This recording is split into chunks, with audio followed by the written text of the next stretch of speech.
Assalamualaikum warahmatullahi wabarakatuh. Anak-anakku kelas 6 yang Ustadz saya banggakan. Subahul khair ya talamid. Kaifa halukum? Alhamdulillah anak-anak. Pada kesempatan kali ini kita bisa bertemu kembali, belajar bareng. Semoga Allah selalu memberikan kesehatan kepada kita semua, selalu memberikan kesempatan, dan selalu membuka pikiran anak-anak sehingga mudah untuk menerima apa yang Ustadz berikan. Anak-anakku, di kesempatan kali ini kita akan membahas tentang Khulafaur Rasyidin. Di semester pertama kemarin kita sudah membahas tentang Khalifah Abu Bakar Asy-Syiddiq dan juga Umar bin Khattab. Pada kesempatan kali ini kita akan membahas tentang Khulafaur Rasyidin Utsman bin Affan dan Ali bin Abi Thalib. Anak-anakku, Utsman bin Affan ini adalah khalifah yang ketiga, yakni pengganti Umar bin Khattab. Utsman bin Affan termasuk salah satu dari sahabat yang diberitahukan masuk surga oleh Rasulullah SAW. Beliau adalah salah satu sahabat yang telah berhijrah 2 kali, yakni hijrah di Habasyah dan juga hijrah di kota Madinah. Utsman bin Affan menikahi 2 putri Rasulullah dan diberi gelar Zunnurain, yakni memiliki 2 cahaya. Perilaku yang menonjol atau sikap yang menonjol dari Utsman bin Affan adalah kedermawanannya. Sedangkan kepemimpinan Utsman bin Affan yakni pada tahun 23 Hijriah sampai 35 Hijriah atau bertepatan pada 644 sampai 656 Masehi. Pada masa Utsman bin Affan, wilayah Islam diperluas ada 4. Yang pertama adalah wilayah Tunisia, yakni daerah Afrika Utara yang dikomandani oleh Abdullah bin Abi Sarh. Sedangkan wilayah yang kedua adalah wilayah Siprus atau daerah Laut Tengah yang dikomandani oleh Muawiyah bin Abi Sufyan. Wilayah ketiga yang diperluas pada masa Utsman bin Affan adalah wilayah Armenia, Azerbaijan yang dikomandani oleh Salman bin Rabi'ah. Dan wilayah yang keempat adalah wilayah Khurasan, yaitu daerah Persia yang dikomandani oleh Sa'ad bin Abi Waqqas. Pada masa Utsman bin Affan mengangkat beberapa gubernur. Yang pertama adalah Mesir yang dipimpin oleh Abdullah bin Sa'ad. Di Kufah dipimpin oleh Sa'ad bin Abi Waqqas. Di Sam dipimpin oleh Muawiyah bin Abi Sufyan. Dan di Basrah dipimpin oleh Abdullah bin Amr. Utsman bin Affan, yakni pada masa Khalifah Utsman bin Affan, ini membukukan Al-Quran. Kalau pada Abu Bakar dan Umar, itu masih menulis atau mengumpulkan. Tetapi pada masa Utsman bin Affan ini membukukan Al-Quran, yakni dengan cara mengumpulkan lembar-lembar Al-Quran yang dulu pernah dilakukan pada masa Abu Bakar dan Umar. Dan yang ditunjuk sebagai penulis dilanjutkan yakni pada sahabat Zaid bin Thabit.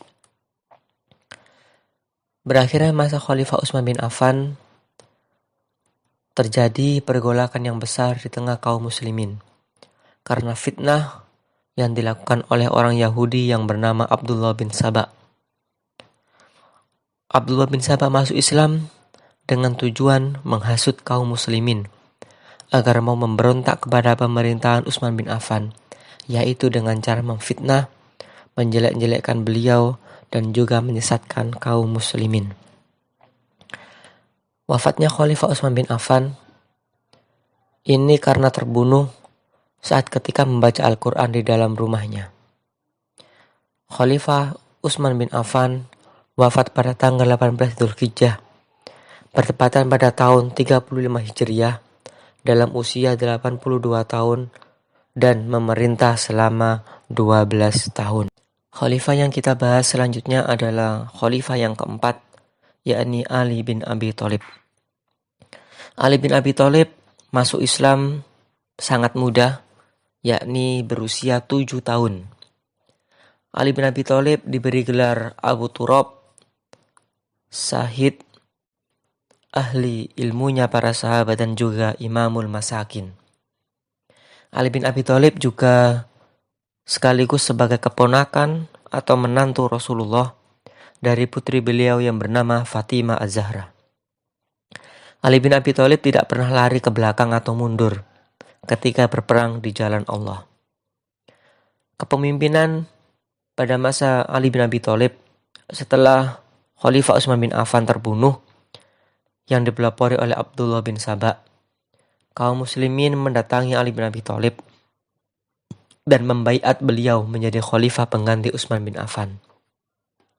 Awalnya Ali bin Abi Thalib tidak menerima, tetapi karena orang Madinah sepakat bahwa pemimpin selanjutnya setelah Utsman adalah Ali bin Abi Thalib, maka Ali bin Abi Thalib menerima tampuk kepemimpinan khalifah yang keempat. Kebijakan yang dilakukan oleh Ali bin Abi Thalib diantaranya adalah merencanakan pemerintahan Islam yang kokoh dan bersatu. Yang kedua, mengembalikan pemerintahan Islam secara demokrasi. Yang ketiga, menghindari sistem pemerintahan perorangan. Dan yang keempat, kebijakan yang dilakukan pada masa Ali bin Abi Thalib adalah memadamkan sengketa di kalangan umat Islam. Pada masa Ali bin Abi Thalib juga ada perselisihan dan terjadi di kaum muslimin, yakni pada masa perang Jamal atau perang unta dan perang Siffin. Wafatnya Ali bin Abi Thalib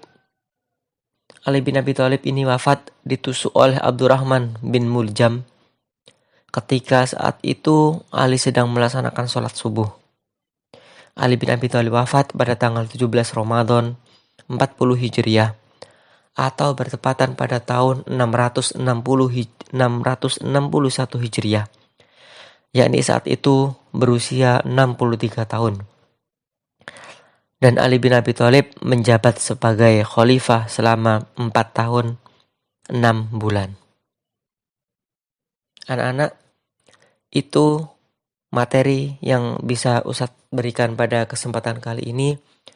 Semoga Allah selalu memberikan kemudahan dalam belajar, dan juga semoga Allah selalu memberikan kesehatan kepada kita semua, selalu dalam lindungan Allah Subhanahu wa Ta'ala.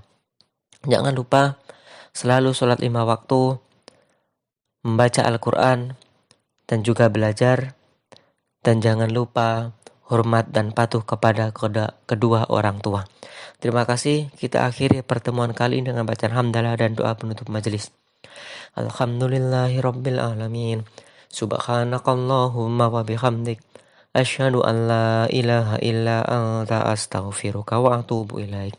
Terima kasih. Mohon maaf. Assalamualaikum warahmatullahi wabarakatuh.